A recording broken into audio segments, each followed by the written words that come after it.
This film was released in April 1954, 5 months before another film about somebody swearing they'd seen a murder through an apartment window. Witness to Murder may have been first, but Rear Window, one of Alfred Hitchcock's most famous films, got all the praise and box office receipts that year. There was some speculation that Chester Erskine knew what Hitchcock was up to over on the Paramount lot and hurriedly pushed this production through to beat the master to the punch. He might not top Hitchcock, but at least no one can call him a copycat. Despite its implausibilities and melodramatics, Witness to Murder is perhaps more culturally significant than Rear Window for its trenchant take on how easily women are dismissed by the authorities, especially if they were self-reliant professionals of a certain age living without a man, a problem best cured in a sanitarium. Looking through online reviews of Witness to Murder posted in this century, it's interesting how many people scoffed at the notion of no one believing Cheryl Draper, as though gender bias was a cornball notion left behind in a less enlightened era. A lot of these critics felt that Stanwyck was miscast. Who would doubt badass Barbara Stanwyck was the prevailing sentiment? I'm curious to see what viewers take away from the film today. And of course, you can let us know what you think on the Noir Alley Facebook page and Twitter feed.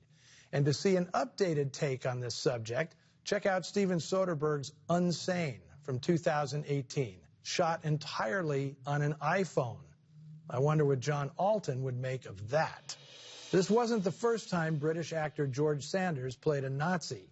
After a successful stint as the crime-solving saint, Simon Templar, in a series of RKO B pictures, Sanders became a go-to actor for haughty Huns in pictures like Manhunt, Confessions of a Nazi Spy, and a personal favorite of mine, Quiet Please, Murder, a 1942 B that takes place almost entirely in a Los Angeles library during a blackout.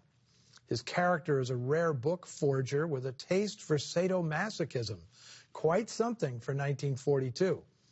Speaking of rare books, Sanders was the detective hero of a 1944 novel called Crime on My Hands, ghostwritten by Craig Rice, who'd scripted a number of the Falcon movies in which Sanders starred for RKO. The only thing in the book Sanders actually wrote was the dedication to Craig Rice, without whom it wouldn't have been possible. The book was successful enough to rate a sequel in 1946, Stranger at Home, written by Lee Brackett, one of the screenwriters of The Big Sleep. For that dedication, Sanders wrote, "To Lee Brackett, whom I have never met." For the record, both Craig Rice and Lee Brackett were women.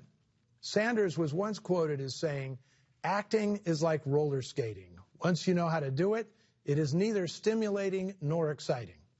Being bemused to the point of boredom wasn't just Sanders' on-screen persona, it was his lifestyle.